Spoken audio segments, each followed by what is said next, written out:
नमस्कार दोस्तों, मैं हूं मनोज कुमार गुप्ता। आप देख रहे हैं मेरे चैनल को जिसका नाम है रेगुलर क्लासेस फॉर अकाउंट। सामने दिख रही है आपको मैनेजमेंट अकाउंट, वो भी केजी एप्लीकेशन से। और चैप्टर चल रहा है रेशो एनालिसिस, ये आप यहाँ देख सकते हैं। और क्वेश्चन नंबर चलेगा 22। पढ़ो तुल। The financial statement of a company for the past 2 years are summarized below. फिर 2014-15 दे रखी है।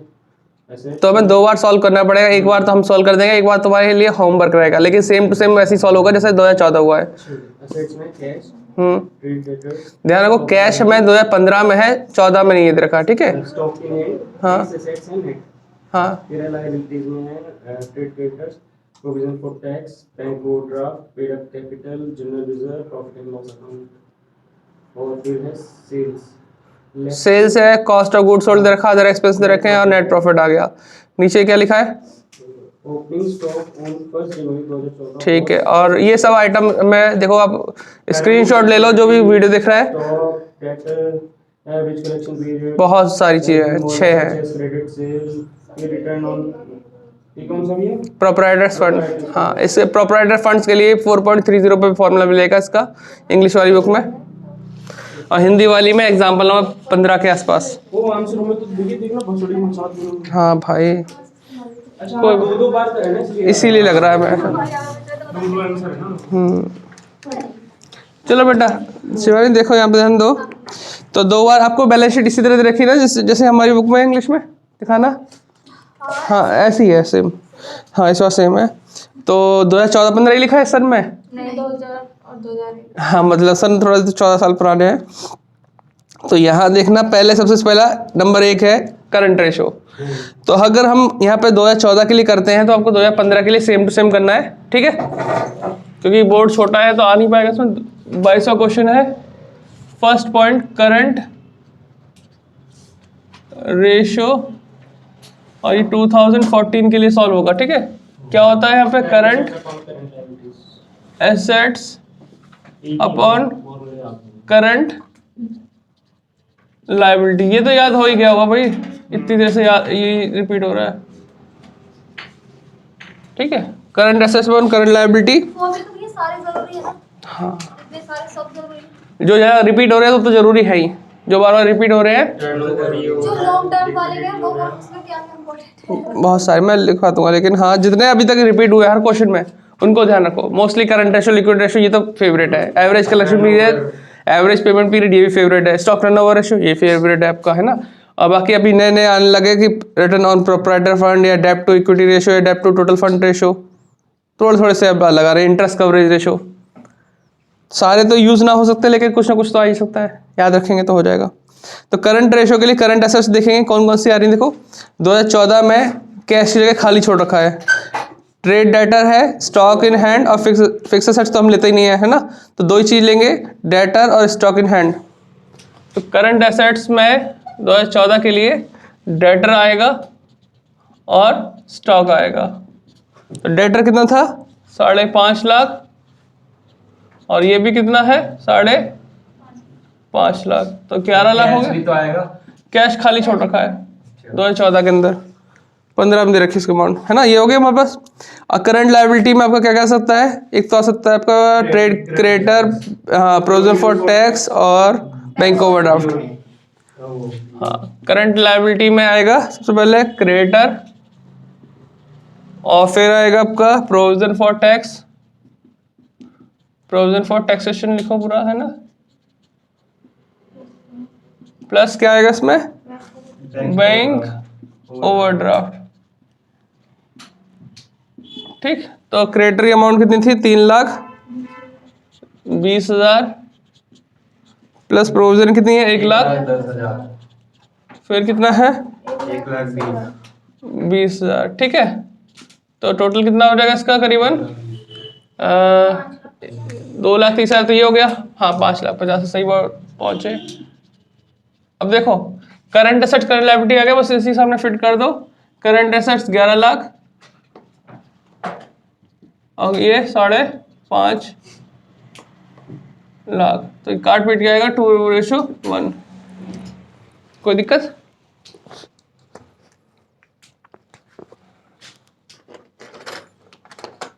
सिंपल था ना। अब 2015 करना तो सेम ऐसी चीज है, यही तरीका होगा। तो आप इसके नोट करने के बाद तब 2015 स्टार्ट करना, जिससे कि आपको सेम चीज बार बार करनी पड़ेगी, तो रिपीटेड चीज जल्दी याद होती है। नंबर 2 कौन सा रेशो है? लिक्विडिटी रेशो है। लिक्विडिटी रेशो वही है LA, liquid assets upon current liability.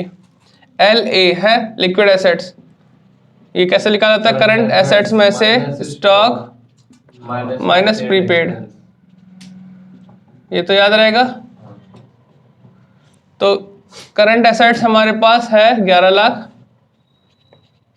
Stock है 5.5 लाख, और प्रीपेड एक्सपेंसेस है ही नहीं, है ना, सिर्फ स्टॉक था ना, प्रीपेड नहीं है, तो ये 5.5 लाख बचा। और करंट लायबिलिटी नहीं थी 5.5 लाख, तो अगर रखेंगे इसमें 5.5 लाख, 5.5 लाख काट पीट के वही आएगा 1:1। बताओ कोई दिक्कत नहीं, अब नीले से लिखो है ना? थोड़ा सा लगेगा ना, इसको भी आराम मिलेगा, उसको भी आराम मिलेगा। यार कितनी भी भर लो, कभी कभी तो इतने अच्छे चलते हैं कि भाई वाह, पूरा चमकता हुआ चेहरा। हाँ, फिर लाइट होता चला जाता है। नीली इंक मिल नहीं रही, मैं सोचा इसमें ब्लैक डाल के काम चलाऊंगा। नीली चलेगी इसमें। वो अच्छी चलेगी, देखता हूँ, ढूंढता हूँ एक दो जगह। स्टॉक टर्नओवर रेशो फॉर्मूला बताओ कोई, तो मैं से बताना चाहे, इसको याद हो। Stock turn COGS upon average inventory. हाँ, स्टॉक टर्न मैं बताऊं ओवर रेशो, COGS मतलब cost of good sold upon average inventory. ठीक है, अब मुझे पता COGS तो बुक में दे रखा है, सेल भी लिखा है उसमें, COGS cost of good sold भी लिखा हुआ, अदर एक्सपेंस भी लिखा हुआ। चलो कोई नहीं, हमारे तो कॉस्ट ऑफ गुड सोल्ड मिल रहा है सीधे सीधा, तो उससे तो लिख सकते हैं। एवरेज इन्वेंट्री कैसे निकलता है? जब ओपनिंग क्लोजिंग को डिवाइड करते हैं 2 से। तो ओपनिंग तो हमें नीचे दे रखा 6 लाख, और बैलेंस शीट में जो होता है हमेशा क्लोजिंग होता है। जो स्टॉक बैलेंस शीट में गिवन है उसे बोलते हैं क्लोजिंग, और बैलेंस शीट से बाहर भी दे रखा जो इसमें 1 तारीख का, वो है ओपनिंग। दोनों को जोड़ के 2 से डिवाइड करना होगा। देखो स्टॉक दे रखा है ना, स्टॉक इन हैंड, वही क्लोजिंग स्टॉक होता है। तो average stock opening plus closing upon 2 है ना। ओपनिंग 6 लाख और क्लोजिंग था बैलेंस शीट वाला अंदर जो था 5.5 लाख, और फिर 2 से डिवाइड, तो 11,50,000 को ये मैं इसको फिट करूँगा ना फिर यहाँ पे डिवाइड करने के लिए, फीचर स्ट्रिक। तो 11,50,000 और फिर से 2 से डिवाइड किया तो क्या आएगा बताओ बेटा? 11 लाख को डिवाइड करोगे तो 5.5 लाख आता है, 50,000 को डिवाइड करो 25,000 आता है, तो 5,75,000 देखो आना चाहिए।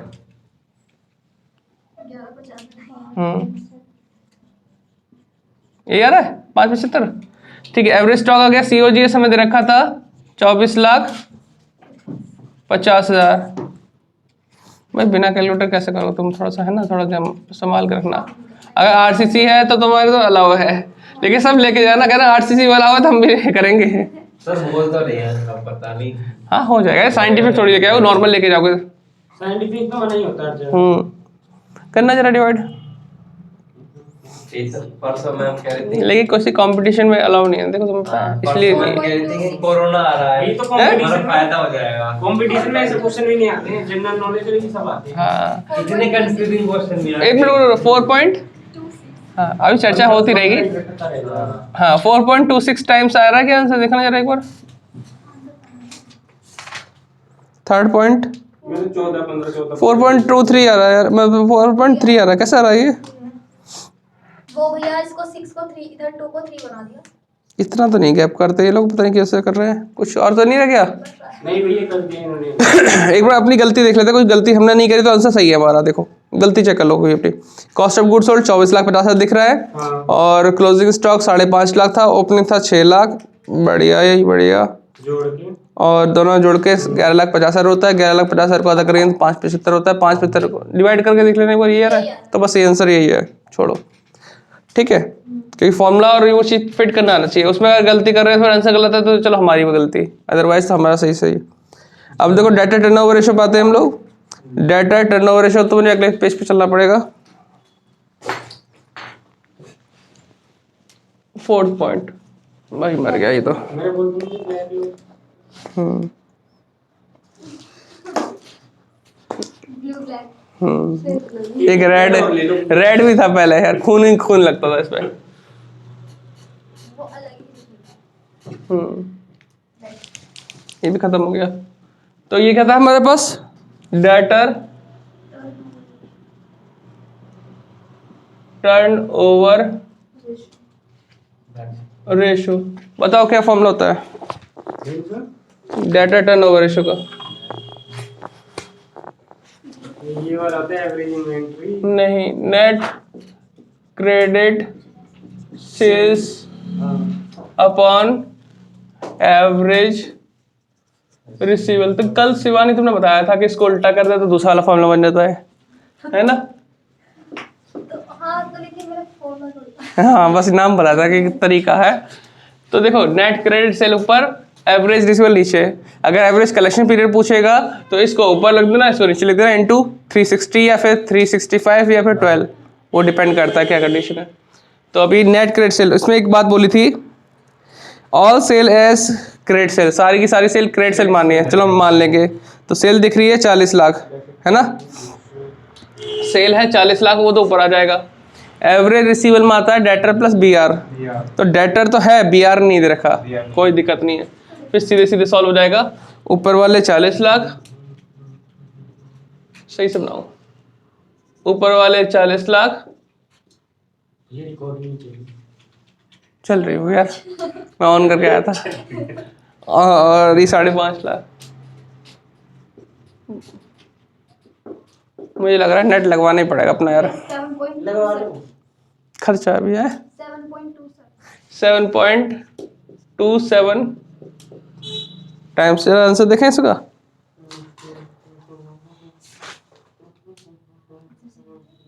ना क्या मैटर है भाई? बताओ, मैं करता हूँ।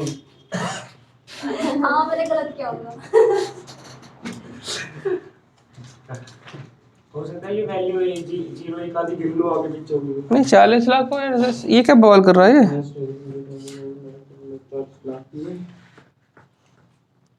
एक सेकंड, हाँ, ये आंसर इनमें जो दे रखा है ना 4th का, वो मैं परसेंटेज में दे रखा है। दिया हुआ है ना। देखो 4th पॉइंट में डेटा टर्नओवर रेशियो पूछ के मैं परसेंटेज में बता रहा है। 100 का इन्होंने। हाँ? और जब परसेंटेज में पूछे या मल्टीप्लाई या मंथ में पूछे तो हम फॉर्मूले को उल्टा कर देते हैं। अब भैया हमें कैसे पता चले? यही तो दिमाग खराब है कि ये हमें पता नहीं चल सकता बिना आंसर देखे। ऑप्शन में तो परसेंटेज होगा या टाइम्स होगा, कोई एक चीज होगी। इसमें तो आंसर दिए हैं, पेपर में कोई दिया होगा। ये तो गलत चीज है ना। देखो, क्योंकि नॉर्मल यही लगता है जब टर्नओवर रेशियो पूछता है। अगर बोलता है इन मंथ तो हमें पता था इसे उल्टा करके इंटू 12 करना है। अब परसेंटेज तो आंसर देख के पता चल रहा है ना। अब बताओ यार, मैं बच्चे क्या सोचेंगे यार, वो भी तो जैसे तुम हमें कैसे पता चलेगा, वो भी ऐसे कह रहे होंगे हमें कैसे पता चलेगा। फिलहाल तो बुक है, आंसर देख लो। देखो क्या चाहिए, एवरेज रिसीवेबल। भैया इसीलिए तो कहते हैं पुराने जमाने लोग थोड़े से ज्यादा बुद्धिमान थे, उतना नहीं कैसे कर गए यार काम को। नेट क्रेडिट सेल्स इनटू 100 है ना। अब देखो एवरेज रिसीवेबल 5.5 लाख था ना, वही डेटर वाली अमाउंट इनटू 100 अपॉन 40 लाख। अब तो आना चाहिए है। पूरा रहा है 13.75%। ये परसेंटेज दे रखा है और ये सब चीजें मैं यहीं से पता चल पा रही हैं। अब अगला है average collection period, 5th point. अब बताओ इसमें क्या अंतर है। एवरेज कलेक्शन पीरियड मैं बस, अब पलटना क्या है, ये तो पलट चुका ऑलरेडी। इनटू 360 या 365 लगाना है। अब ये भी नहीं बोला इन्होंने कि 360 माने 365 माने, तो हम पहली चॉइस 365, नहीं आंसर आया तो 360। लेकिन लिखता है भैया, नहीं लिखा हुआ है एसयूम 360। कहाँ लिखा है? अच्छा आंसर, ये भी चीज आंसर से मिलेंगे कि तो क्या होगा यार। गलती है ना इनकी, इन्हें पेज बचाने के चक्कर में ऊपर ही टाइप करना चाहिए था। ये टाइपराइटर गलती है। इतना मतलब इतना कंफ्यूजन तो नहीं होगा ना ये क्वेश्चन? नहीं नहीं, वहाँ पे क्वेश्चन आएगा तो एक एक चीज क्लियर होगी। एमसीक्यू आएगा उसमें पहले ही बताएगा 365 करना है। हाँ यहाँ तो मैं इसलिए तो मैं इससे ज़्यादा क्वेश्चन नहीं कर रहा हूँ। मैं सिर्फ 24 तक क्वेश्चन कराने की कोशिश करूँगा, 24 से 23 तक, बस इसका एमसीक्यू करना है। हाँ, इससे आगे नहीं करना फिर आपको, मैं भी 25 तक करा दूंगा। क्योंकि इस फिर कॉपी नहीं नहीं ऐसे तो 48 है, लेकिन फिर कॉपी भरने से क्या फ़ायदा? सुनो, कॉपी भरने से फ़ायदा क्या है? हमें तो एमसीक्यू करना है। ये इतने करा रहा हूँ सिर्फ इसलिए करा रहा हूँ कि जिससे कि टॉपिक क्लियर हो जाए। और टॉपिक तो क्लियर हो चुका है। ऑल क्लियर है, कल क्लियर। एवरेज कलेक्शन पीरियड, ठीक है। एवरेज कलेक्शन पीरियड हमें दे रखा है तो उसके लिए फॉर्मूला सेम है, average receivable upon net credit sale, पुराने मार्केट अच्छा चल रहे हैं, इंटू 360 है। तो ये 5.5 लाख इंटू 360 अपॉन 40 लाख। भैया नीचे से करना था। हाँ यार चलो कोई नहीं, आपको तो आराम मिल गया उसे। ये है ना लास्ट नहीं रिटर्न ऑन 49.5। हाँ सही है, 49.5 डेज, ठीक है। तो ध्यान रखना बेटा, कभी कभी ऐसा हो जैसे कि हम स्टॉक टर्नओवर लगा रहे हैं और वो मंथ में पूछ ले, तो जो स्टॉक टर्नओवर का फॉर्मूला होता है उससे अपोजिट करके इंटू 12 करना पड़ेगा। इस बात का तुम्हें ध्यान रखना पड़ेगा हमेशा। हाँ, स्टॉक टर्नओवर का भी और डेट रिटर्न कोई भी फॉर्मूला है वो अगर थोड़ा अलग से करवा रहा है, मोस्टली टर्नओवर वाला जिससे मैटर है उनके साथ, ठीक है। तो हम यहाँ तक पहुँच चुके हैं। अगला है हमारे पास 6। प्रोप्राइटरी हाँ, इसमें return on proprietors fund, return on, थोड़ा दूर लिखो, रिटर्न ऑन प्रोप्राइटर फंड, ठीक है। प्रोप्राइटर्स फंड दे रखा है। तो अब इसके लिए फॉर्मूला देखो 4.30 पे लिखा हुआ है, लेकिन वह फॉर्मूला ये लिखा हुआ है नेट प्रॉफिट, ऊपर टॉप पे फॉर्मूला एग्जाम्पल 15 से पहले मिलेगा और ना उससे थोड़ा ऊपर नीचे भाई फॉर्मूला है net profit after interest and tax, ऐसे कुछ लिखा है, after interest and tax upon proprietor fund बोल दो या शेयर होल्डर फंड बोल दो, तो दोनों को किसी में से यूज कर सकते हैं। शेयर होल्डर एक ही चीज होती है, शेयर होल्डर्स फंड इनटू शायद 100 लिखा है इसमें, ठीक है। इस चीज से देखो हमारे क्वेश्चन में नेट प्रॉफिट तो बताया है, इंटरेस्ट और टैक्स नहीं दे रखा, तो हम आफ्टर इंटरेस्ट आफ्टर टैक्स नहीं निकाल सकते। तो जो नेट प्रॉफिट है उसी से काम चलाना पड़ेगा। अगर कहीं इंटरेस्ट या लोन वगैरह लिखा होता तो जरूर माइनस करते, टैक्स की अमाउंट होती जरूर माइनस करते, लेकिन नहीं है तो उसी प्रॉफिट से काम चलाओ। बैलेंस शीट इसी क्वेश्चन में प्रॉफिट है 2.5 लाख, ठीक है, into 100 upon share holder fund कैसे निकालते हैं, इसमें आता है share capital, reserve and surplus. Reserve मतलब कोई भी रिजर्व हो, जनरल रिजर्व वगैरह, और सरप्लस पे कोई प्रॉफिट हो, है ना। तो अभी हम देखेंगे तो इसमें क्या लिखा हुआ है बैलेंस शीट के अंदर, ये पेड अप कैपिटल दे रखी है 15 लाख, जनरल रिजर्व 3 लाख, और प्रॉफिट लॉस है एप्रोप्रिएशन, हाँ 1,20,000। तो शेयर होल्डर फंड मैं यहाँ पे लिख के जोड़ के दिखा दूँ, बाद में फिर दोबारा कर लूँगा। तो शेयर होल्डर फंड में 15 लाख प्लस 3 लाख प्लस 1,20,000, ठीक है, ज़्यादा जीरो हो गई। तो ये सबका टोटल हो जाएगा। तो फिर से एक बार लिख दूंगा 2.5 लाख इंटू 100 अपॉन 19,20,000।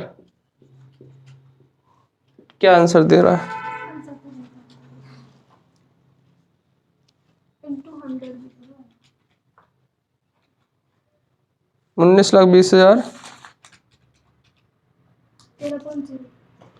13.02 है ना, हाँ आंसर। तो इस तरीके से क्वेश्चन हुआ है, बहुत मेहनत लगती है। अरे आजकल चलता नहीं वीडियो में, अरे बहुत मेहनत की वीडियो बनाने में, आपको बस एक लाइक देना है आता है। बहुत सिंपैथी गेन करते हैं। तो बच्चों वीडियो कैसे लगी बताना कमेंट करके। वैसे तो यार अच्छे से कमेंट आ रहे हैं, खुश हो जाता है दिल कि कहते हैं भैया बहुत अच्छा लगा, बहुत अच्छे पढ़ के लगा। 22 क्वेश्चन है ये। तो बस आपको यही काम करना है, मेन काम। आपके कॉलेज के जो फ्रेंड है, सभी कॉलेज के फ्रेंड जो आपके दोस्त हैं, उन तक ये वीडियो पहुंच जानी चाहिए, जिससे कि उनको पता चले फ्री में ट्यूशन चल रहा है। ठीक है, तो पढ़ सकते हैं आप। Bye bye.